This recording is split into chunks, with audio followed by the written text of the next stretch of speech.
జగన్మోహన్ రెడ్డి గారు వెళితే మరి ఓట్లు ఎందుకు రాలేదో మాకు అర్థం కాలేదు, కానీ వెళితే వేలాది మంది జగన్మోహన్ రెడ్డి గారి దగ్గరికి పరిగెత్తుకుంటూ వస్తారు ఎమోషన్గా. ఇది వాస్తవం. నేను కూడా ఆయనతో చాలా సందర్భాల్లో చూశా. అందరికీ తెలిసినటువంటి సత్యం. వేలాది మంది వచ్చారు, హెలికాప్టర్ మీద దగ్గరికి వచ్చారు చూద్దామని. వాళ్ళు హెలికాప్టర్ని ధ్వంసం చేద్దామనో జగన్మోహన్ రెడ్డి గారిని ఏదో చేద్దామనో రాలా. ప్రేమతో అభిమానంతో ముందుగా ఆయనతో కరచాలనం చేసుకోవాలని వచ్చారు. వేలాది మంది వచ్చారు. ఏమి ఇచ్చారండి మీరు కష్టపడి? నాకు ఏమి ఇచ్చారండి మీరు ప్రొటెక్షన్? అక్కడ నాకు అర్థం కాలేదు. ఒకసారి చూడండి విజువల్స్. హెలికాప్టర్ మధ్య జనం మధ్యలో ఉంది, ఒక కారు ఉన్నట్టుగా హెలికాప్టర్ మధ్యలో ఉంది, జనం మధ్యలో వేలాది మంది జనం చుట్టూ ఏమి ఇచ్చారు మీరు సెక్యూరిటీ నేను అడుగుతా ఉన్నా. అదేమంటే హోంమంత్రి గారు అంటూ ఉంటారు పులివెందుల శాసనసభ్యుడు అని. రెచ్చగొట్టే మాట, కించపరిచే మాట కొద్దిగా మైండ్లో పెట్టుకోండి. ఆయన పులివెందుల శాసనసభ్యుడే ఇప్పుడు, ఎప్పుడు, ఎప్పటికీ కూడా. మాజీ ముఖ్యమంత్రి, గుర్తుపెట్టుకోండి, మాజీ ముఖ్యమంత్రి కుమారుడు. ఎక్కడికి వెళితే అక్కడ లక్షలాది వేలాది మంది జనం వచ్చేటటువంటి ఒక అద్భుతమైన అపూర్వమైన ప్రజాదరణ కలిగినటువంటి వ్యక్తి. వాళ్ళ 11 రావచ్చు, అది వేరే విషయం. కానీ మీరు కించపరుస్తూ ఉన్నారు. మాటకు ముందు పులివెందుల ఎమ్మెల్యే 1+1 ఇస్తాం, Z+ సెక్యూరిటీ ఇచ్చాం. ఎవరిచ్చారు Z+ సెక్యూరిటీ? మీరు ఇచ్చారా?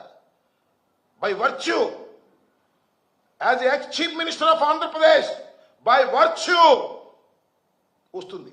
ఏమొస్తుంది? Z+ security.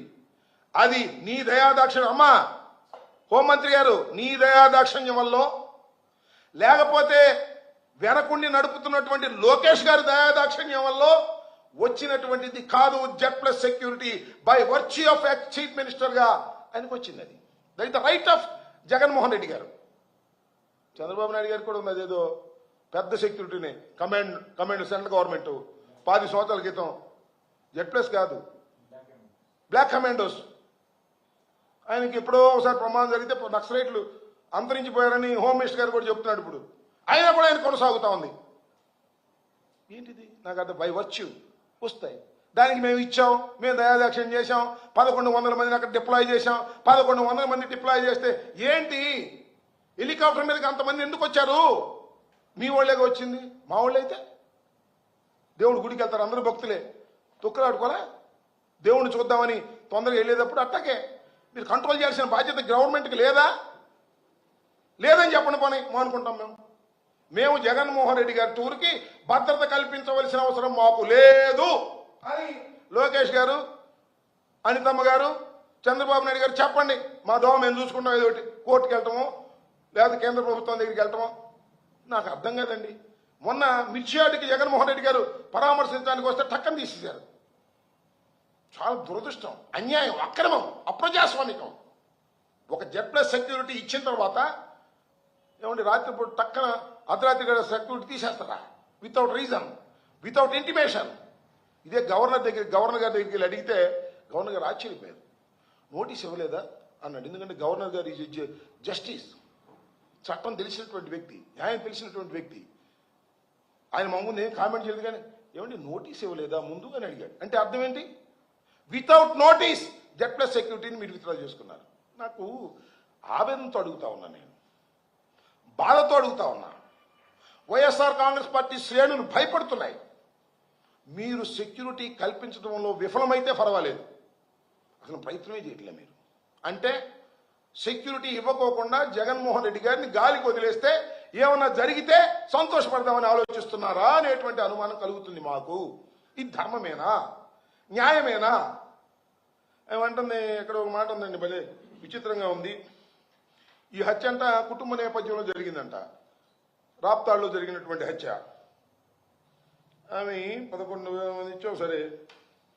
అవంటది ఈ క్రిమినల్ సైకాలజీ ఉన్న వ్యక్తి పొలిటీషియన్ అయితే నాకే చాలా చిరాకు ఉందంట.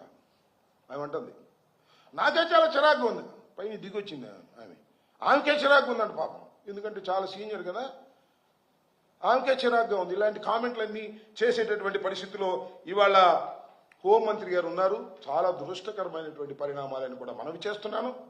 ఈరోజు పోలీస్ వ్యవస్థ ఇప్పటికీ నేను మనవి చేస్తున్నాను. ఇవాళ కేవలం 11 మాసాలైంది ఈ ప్రభుత్వం వచ్చి. ఇంకా 4 సంవత్సరాల పాటు ఈ ప్రభుత్వం కొనసాగే అవకాశం ఉంది. ఇంకేదైనా జమిలీలు బొమిలీలు రాకపోతే. ఇప్పటికే ఈ పోలీసు వ్యవస్థ ఇంత దుర్నీతితో, ఇంత దుర్మార్గంతో, ఇంత పక్షపాతంతో వ్యవహరిస్తూ ఉంటే అరాచకం రాదా? ఎన్నాళ్ళు సహిస్తారు? మా మీద పడి కొడుతున్నప్పుడు, మమ్మల్ని హత్యలు చేస్తున్నప్పుడు, మా ఇళ్ల మీద పడి దాడులు చేస్తున్నప్పుడు, రావలసిన పోలీసులు రానప్పుడు ఏం చేయాలి చెప్పండి? విఘ్నులైనటువంటి ఆంధ్రప్రదేశ్ ప్రజలను అడుగుతా ఉన్నా, విఘ్నులైనటువంటి పోలీసు వారిని అడుగుతా ఉన్నా. ఎందుకంటే ఈవెన్ పోలీసుల వారిలో కూడా నాకు చాలా మంది తెలుసు, IPS officers. They are most sincere. వాళ్ళకి కూడా ఎస్పీ చాలా సిన్సియర్గా ఉన్నారు. వాళ్ళ పేర్లు నేను చెప్పకూడదు, చెప్పానంటే వాళ్ళకి ట్రాన్స్ఫర్ వస్తుంది. సిన్సియర్గా ఉండేవాళ్ళు ఉన్నారు, వాళ్ళని అడుగుతా ఉన్నా. దుర్మార్గం.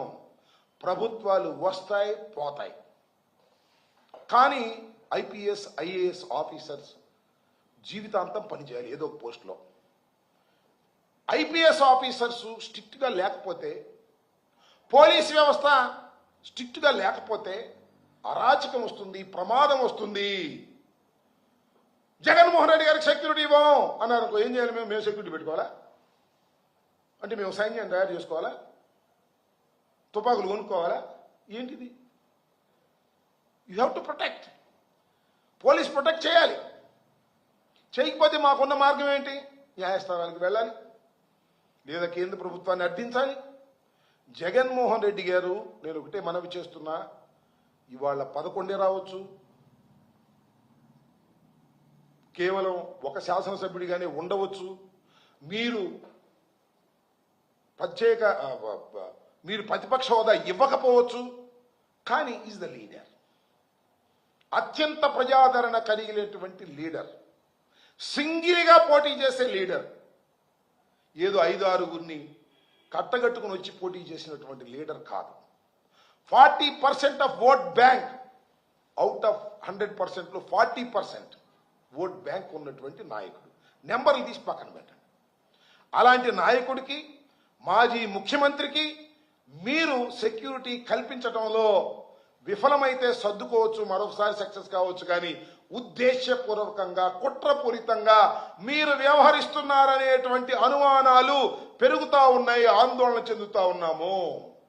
ఇది సరైనటువంటి విధానం కాదు. సరి చేసుకోండి, ప్రభుత్వాన్ని సరి చేసుకోమని ఈ సందర్భంగా కోరుతున్నాను, హెచ్చరిస్తున్నాను. అరాచకానికి మార్గాలు వేయకండి, అన్యాయాలకు మార్గాలు వేయకండి. ఇది దుర్మార్గమైనటువంటి పద్ధతుల్లో నడుస్తున్నటువంటి ప్రజాస్వామ్యంలో ఇది కరెక్ట్ కాదు.